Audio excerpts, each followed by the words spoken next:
tara, banat tayo guys. Town Hall 16. So dito, kung makikita nyo dito, meron tayong mga super goblins kasi yung Clan Castle nasa labas tapos yung Town Hall niya is nasa sulok lang. So pwede natin gamitan talaga ng super goblins dito. Tapos dito, gumamit lang ako dito ng fireball.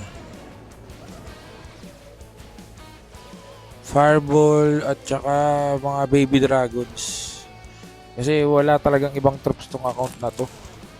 Kasi rush account to. So meron lang, naka-ano lang tayo, naka-boost lang tayo ng troops at saka naka yung Mighty Morsen. So dito patatamaan natin ng fireball yung rage spell tower. Para pag tinamaan natin yan, ang laki na ng value na makukuha natin. Dalawang IT, multi-gear, ricochet cannon, tapos yung may dalawang builder hat pa at saka isang wizard tower. So yun, tamaan naman natin yung gusto natin matamaan na fireball at makuha.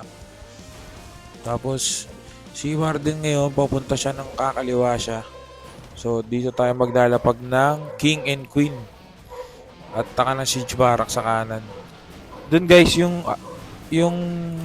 giant arrow ko dun sa Mablay kasi bala ko sana pa-activatein yung Invispell doon malapit sa Town Hall. Kaso lang, tabingihin giant arrow natin.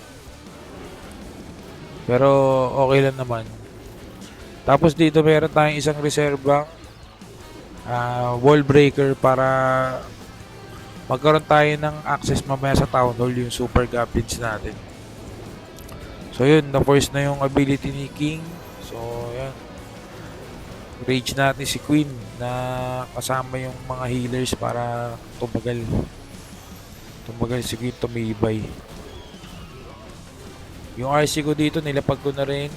Naka-seeking shield lang yan. Kasi mga baby dragons natin. So ayun na.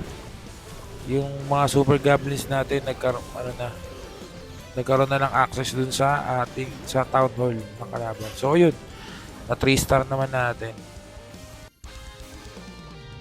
Maraming salamat mga bossing. Papalo po ako ng page.